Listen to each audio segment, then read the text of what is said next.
What's going on, everyone? Welcome back. Today we've got our Week 3 Top 20 Fantasy Football Quarterback rankings, so make sure to tune in if you enjoy. Hit that like button, subscribe, give us a follow on Twitter at AllDayPigskin to continue interacting with us there.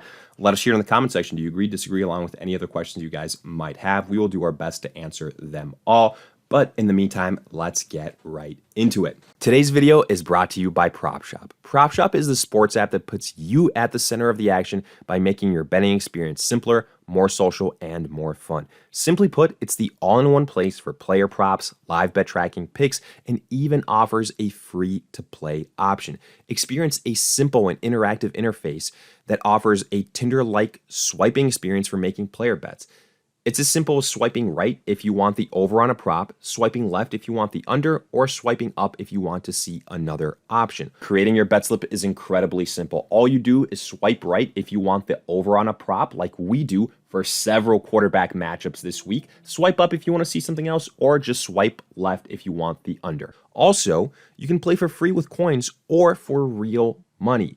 A user can redeem coins for real money rewards, such as deposit bonuses at BetMGM, DraftKings, or more. And if you choose real money, well, you'll be able to directly go to a sports book with the bet you already made on PropShop. And lastly, PropShop also offers a live bet tracking option, so you can directly keep track of all the bets you have made up until this point. So go and download and install the PropShop app now. Download it today using our link below, and you'll get 5,000 free coins that you can use to play or redeem them for real rewards in the PropShop store now. So again, make sure to check out PropShop, link in the description, and we kick these rankings off at the number 1 spot, probably to nobody's surprise. It is Josh Allen of the Buffalo Bills. Not going to spend too much time here. It's as simple as Josh Allen looks like the MVP of the league. The Buffalo Bills look like they have the best offense in the NFL. They look like the best team in the NFL. Whether you have Gabe Davis or not, it has not mattered. He's going up against the Miami Dolphins, who just gave up a bunch of points to Lamar Jackson. For the love of God, the Buffalo Bills didn't punt the football offensively until the middle point of week 2. I think they can have a lot of success here offensively. Wouldn't be shocked if this is another back and forth game. So Josh Allen, with his rushing ability, he is locked in at the number 1 spot. At number 2, we've got Patrick Mahomes of the Chiefs going up against the Indianapolis Colts. This has a lot to do with the matchup, obviously with the skill of Patrick Mahomes as well, but the Colts have been very underwhelming defensively. They haven't looked all that great either. They're a little bit banged up. And, maybe this is the game where they kind of bounce back, which would be a good thing for Patrick Mahomes. But look, if teams like the Texans and the Jaguars have had success versus you, what does that mean that the Kansas City Chiefs can do with Mahomes, with Kelsey, with Clyde Edwards-Helaire playing great? I think the biggest thing here is how they utilize Juju Smith-Schuster.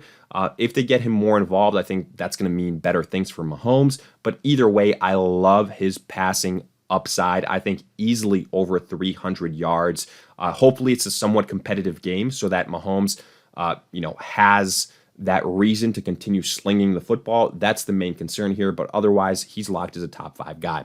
Then we go to Jalen Hurts going up against Washington. Honestly, you could make the argument that Hurts should be at the number 2 spot. I just think that he's a little bit dependent on the rushing touchdowns. We'll see, though. This Washington defense has been absolutely god-awful, and Hurts and company should be able to take advantage of it. Just a great matchup. And while I still have question marks about Hurts as a passer of the football, shouldn't matter here too much versus Washington. A.J. Brown, Devonta Smith, Goddard, and all those running backs as well should have a field day. And Hurts, with, again, rushing upside, should be locked in for a top 5 finish. At number 4, we've got Joe Burrow of the Bengals going up against the New York Jets. Probably the first kind of big surprise here. And I know he's been kind of underwhelming these first 2 weeks. So have the Bengals. There's been calls about a Super Bowl hangover, one of the most disappointing teams. But guess what? At least on the short term, this is the perfect get-right game versus the New York Jets. I think you're going to see T. Higgins, Jamar Chase, Joe Mixon, the entire squad have a bounce-back performance. Joe Burrow is going to remind people why, they were talking about him as a top 5 quarterback at the end of last year. Love the matchup here versus the Jets. Then we go to Lamar Jackson versus the New England Patriots. The only reason I don't have Lamar higher is because of the matchup here. It's in New England. It's versus Bill Belichick.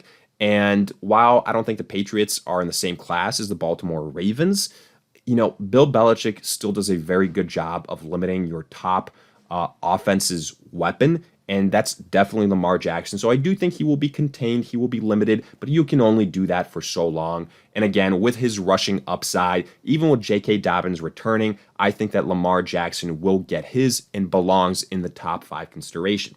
Then at number 6, we've got 2 of the Miami Dolphins going up against the Buffalo Bills. Maybe another surprise, but the guy has been absolutely balling out the first 2 weeks of the season. We had him listed as a potential breakout at the quarterback position. It's still very early, but it's looking like he definitely has that possibility. I mean, the head coaching has been great, and this is a game where the Dolphins are going to have to air it out. We know what to expect from the Bills' offense, and the good news is you've got Tyreek Hill, you've got Jalen Waddle. You're never out of it. And Tua is going to get the green light, even if the Dolphins are down offensively, to air it out, and that's music to our ears as fantasy football owners. At number 7, we've got Matthew Stafford of the Rams, and I'm just going to talk about Kyler Murray here as well, who comes in at the number 8 spot. They're both facing each other in this game. The only reason I have Matthew Stafford one spot higher is because Kyler Murray, for the first 2 weeks of the season has been so inconsistent for the first 3 quarters of football, where you just rely on him to do everything to get you like 10, 15 plus points at the end of the fourth quarter. Very stressful, very inconsistent. Whereas I think Matthew Stafford here, the Cardinals defense doesn't scare me, neither does the Rams. And while Stafford doesn't have the, physical attributes that a Kyler Murray does, I think passing wise, he's been so much more consistent with Cooper Kupp, with Allen Robinson, Higbee. So from that perspective, that's why I have Stafford a little bit higher. But I think both these guys, this is going to be a game where it's back and forth, does have the high scoring upside. That's why I like both of them as top 10 options. At number 9, we've got Justin Herbert of the LA Chargers. Put an asterisk next to this one because Herbert might not play. Obviously, if that's the case, you can omit him from this list. But if he does, his upside is definitely very, very limited, and honestly might have him a little bit lower because he's going to be limited with that rib injury, what he can do offensively and what he can do rushing-wise as well. But the good news is he's going up against the Jaguars defense, so the upside is there. You got the weapons. You got Eckler. You've got Mike Williams. You've got Gerald Everett. So I think he'll be a borderline top 10 play, but definitely if he was 100% healthy, he'd be a top 5 guy. Not the case right now. At number 10, we've got Kirk Cousins. Not a sexy name, but he's going up against the Detroit Lions. I think he's going to have a bounce-back game after his performance in primetime last week. The Detroit Lions defense has been underwhelming, to say the least, and I think we're going to see vintage, kind of Justin Jefferson, Adam Thielen, Dalvin Cook. I really like the Vikings offense to bounce back here in a big way. Then at number 11, we've got Derek Carr of the Raiders going up against the Tennessee Titans. The Titans defensively, another underwhelming team, just honestly as a whole.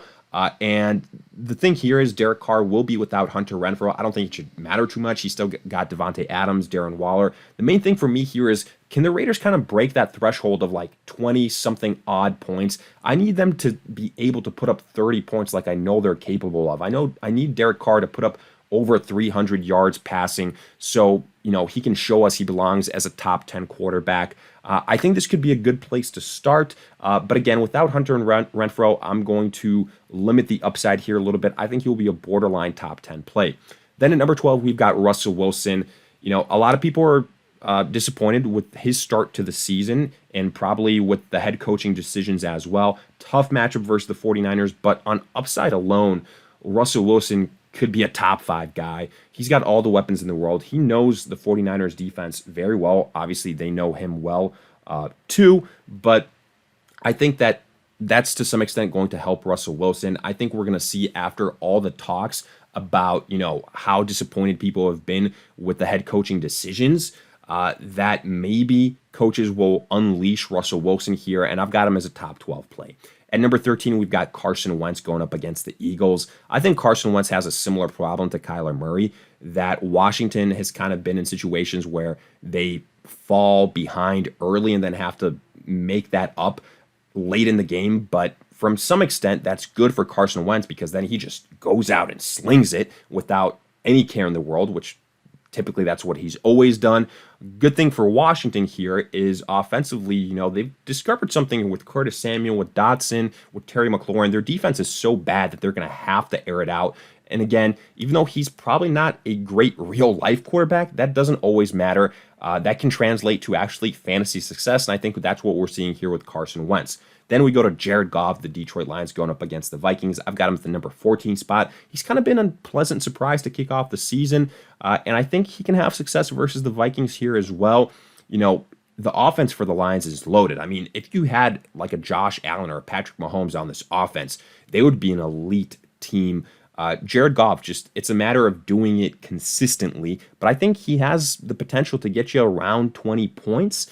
You've got Amon-Ra, you've got DeAndre Swift, you've got TJ Hawkinson, you've got a DJ Shark. So I think it's going to be a back and forth game here. I think it'll be a little bit higher scoring than people anticipate. I think the Lions will keep it close, and Goff should be able to get you some decent points. At number 15, I've got Trevor Lawrence. He's going up against the LA Chargers. Yes, this is a tough matchup. But when I look at the other options here, I think that Lawrence, out of these other guys, you can definitely make the case should be ranked the highest. When you look at the other names lower than him, you're going to see why. Mariota, Fields, Matt Ryan. Yes, a big thing here will be the health of, Justin Herbert. And to some extent, this is why I've got Trevor Lawrence where I do, because I don't anticipate that Herbert will play.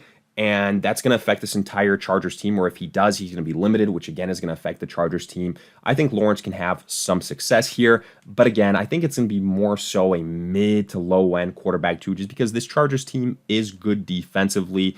But at the end of the day, I think Lawrence, with guys like Christian Kirk, James Robinson, ETN, can still do some damage. At number 16, we've got Marcus Mariota of the Falcons going up against the Seattle Seahawks. This has everything to do with the matchup and with the opponent. Look, I would have guys like Brady, Aaron Rodgers higher, but they're in tough games. And I think Marcus Mariota, this might be like a, travesty, but he ranks higher to me than those Hall of Famers because this is an easier game plan. I'm not afraid of the Seattle defense. And I think guys like Drake London, Kyle Pitts are going to have big games here. Marcus Mariota, even though it hasn't led to actual wins, has been able to do some damage and produce some fantasy success here. So I think it'll be a similar type of situation. I wouldn't be shocked just because of the two defenses involved if this is a somewhat high-scoring affair and there's a lot of points here. So Mariota is a guy that I have ranked at the number 16 spot. The number 17, Justin Fields of the Chicago Bears. Again, talk about a guy that's been super underwhelming, super disappointing.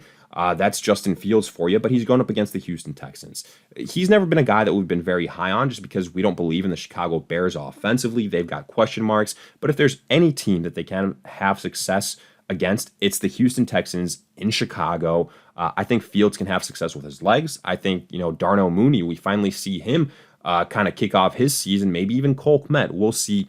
But I think, Justin Fields, low-end quarterback too, but definitely with some nice upside. At number 18, I've got Tom Brady.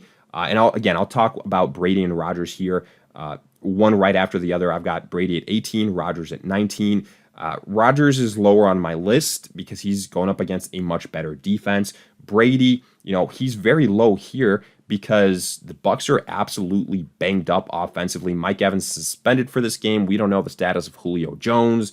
And I mean, otherwise, it's like they just had to get Cole Beasley and activate him to the starting roster. That's how bad it's looking. I think it's going to be the Leonard Fournette show here. So I'm not expecting too much from Tom Brady. I think this will be a rather low-scoring affair. Then with Aaron Rodgers, just a very tough matchup. His weapons, obviously, they're not like years prior. No Devontae Adams. I do like his offensive weapons more than that of Brady's. You've got Aaron Jones, A.J. Dillon, Allen Lazard. I still believe in him. But just, again, I think it's going to be a low-scoring affair. I think this Bucs defense is legit. And Rodgers, I wouldn't be shocked if he barely throws for over 200 yards. And then finally, we have got Matt Ryan at the number 20 spot. He's going up against the Kansas City Chiefs. He was god-awful in week 2, but I think he can bounce back even if it's not a win for the Colts. I think that Ryan, for fantasy football purposes, is going to have a much better performance than he did in week 2. He's going to have to air it out for sure here versus the Kansas City Chiefs. hoping that there's not too many mistakes. But I mean, when you get to the number 20 spot, it's kind of slim pickings to begin with. You're looking for high upside plays. That's what Matt Ryan is. Michael Pittman is returning, so that's a nice win for them. That's going to help this entire offense. And I think Matt Ryan is going to be able to put up at least 15 points on the week. But with that, we wrap up our week 3 fantasy football quarterback rankings. If you guys enjoyed, hit that like button, subscribe, give us a follow on Twitter at All Day Pigskin to continue interacting with us there. Let us hear in the comment section. Do you agree, disagree, along with any other questions you guys might have? And in the meantime, we'll see you guys in future videos.